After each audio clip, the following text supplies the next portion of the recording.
It's interesting because while California wildfires are sadly becoming more frequent, Yeah. this particular event seems to have triggered especially strong reactions, even from longtime residents. Yeah, you're right. Yeah. It's definitely sparked a lot of discussion. For sure. And Chambers doesn't shy away from voicing her opinion. Okay. In the article, she calls the fires a disaster. Mm-hmm. And she doesn't hold back on her critique of elected officials, Right. saying she felt they didn't do enough. Oh, A pretty bold statement, wouldn't you say? it is. What are your initial thoughts on that, listener? Well, it is a strong statement, All right.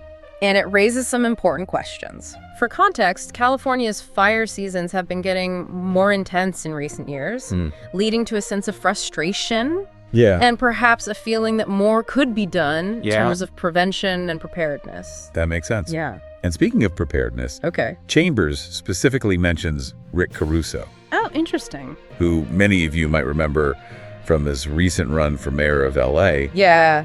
She points out the stark contrast between the devastation around Palisades Village and the untouched oasis within it, Huh. attributing this difference to Caruso's actions. Wow.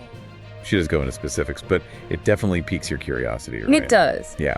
For those unfamiliar, Rick Caruso is a prominent figure in LA, known for his real estate developments Right. during his campaign and even before. Okay. He was quite vocal in his criticism of the city's approach to fire safety. Interesting. So this situation with Palisades Village almost becomes a microcosm of that larger debate about individual versus governmental responsibility Yeah, in disaster preparedness and response. absolutely. It really makes you think For sure. about where we draw the lines of responsibility in these situations. It's a complex issue for sure. Absolutely. And this situation becomes even more multifaceted when you consider the personal impact these fires have had on people like Chambers. Yeah. She had to evacuate with her 2 young children, Oh, wow. grabbing only the essentials. Right. In the article, she shares a really striking detail. Oh. She specifically made sure to grab passports, birth certificates, and old family photos. Interesting choice. Yeah. It really highlights the priorities that come to the forefront during a crisis like this. Yeah. It's not about material possessions. Right. It's about preserving identity, family history, Yeah. and those irreplaceable connections to loved ones. That's such a good point. It Mhm. really makes you pause and reflect on what truly matters in moments like these. For sure. And of course, there's the challenge of explaining a disaster like this to young children. Right. Chambers talks about how she approached that conversation, Okay.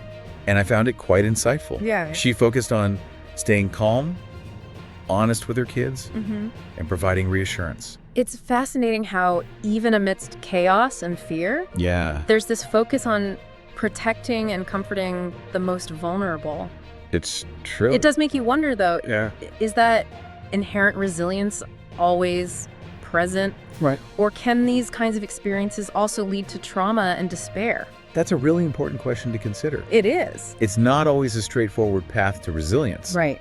But in Chambers' case, it's clear that she's channeling her energy into positive action. That's great. And speaking of action, she didn't just focus on her own family's well-being. Oh. She actually used her platform to do something really impactful. Oh, wow. She used her charity, Okay. good. Cupcake, for a cause to start raising funds for the LA Fire Department. Wow. They even created a special strawberry lemonade cupcake Oh, cool. with 100% of the proceeds going to the cause. That's awesome. And the strawberry lemonade flavor is a nice touch, don't you think? Yeah. Kind of a nod to California and that whole making lemonade out of lemons spirit. It is a clever connection. Yeah. And it brings up a point I found interesting in the article. Okay. The way Chambers tied the strawberry lemonade cupcake back to the idea of California's resilience.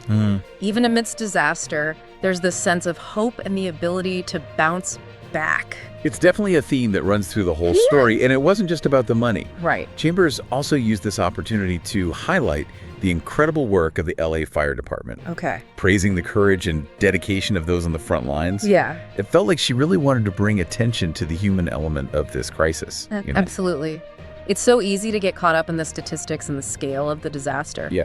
But at its heart, this is about people. It's about the firefighters risking their lives, the families who have been displaced, Right. and the communities that are coming together to support each other. Exactly. And that sense of community is something that really resonated with me in the article. Okay. Chambers talks about how this experience has made her even more grateful for the connection she has in her neighborhood and the importance of lending a helping hand.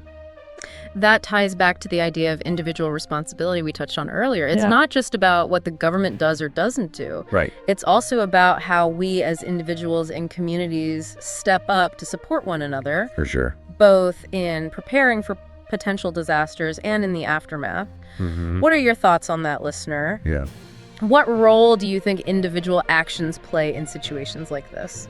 For me, it's inspiring to see how, even amidst the chaos and fear chambers, chooses to focus on the positive. Yeah. She highlights the incredible outpouring of support she's witnessed, with people from all walks of life coming together to donate, volunteer, and offer whatever help they can. That's great. It's a powerful reminder that even in the darkest of times, there's always hope and humanity to be found. I couldn't agree more. Yeah. And that brings us back to the heart of this deep dive into Elizabeth Chambers' perspective. Okay. Her reaction to the fires wasn't just about critiquing the government response, Right. but also about emphasizing the resilience of her community, the significance of individual action, Yeah. and the need to find hope and purpose even when facing tragedy. I think that's a really important takeaway. Yeah, It's easy to feel helpless when confronted with a large-scale disaster. for sure. But Chambers' story reminds us that we all have a part to play, whether it's directly supporting those affected, advocating for better preparedness, Right. or simply spreading awareness and compassion. Absolutely. What stands out to you, listener, about this aspect of the story? It's fascinating to consider the diverse ways people cope and find meaning in these types of situations. Yeah. Chambers chose to channel her energy into positive action, utilizing her platform and resources to make a tangible difference. Right. It underscores that we all possess unique strengths and ways to contribute. It makes you wonder, listener, how do you typically respond when facing challenging situations? Do you lean towards action reflection or perhaps a different approach altogether? Yeah, it's so true. And thinking about Chambers' actions, it also highlights something you mentioned earlier. Yeah. That idea of focusing on what truly matters. Right. Even amidst the chaos and loss. Absolutely. It's a powerful reminder that even when faced with uncertainty and fear, Yeah. we have the power to choose hope, resilience, and connection. Beautifully said. Oh, And as we wrap up this deep dive, okay. I want to leave you with a thought-provoking question. Okay. If you were in Chambers' position, what cause would you champion in response to such a disaster? Would it be something similar to what she's doing? Right. Or would you focus on a different aspect of the recovery process? That's a great question to ponder. It is. It really personalizes the issue. Yeah. And makes you think about how you would respond in such a challenging situation. For sure. We encourage you to check out the full Fox News article and share your own thoughts on this deep dive. Yeah. Until next time, stay curious, stay engaged, and keep diving deep. Bye, everyone.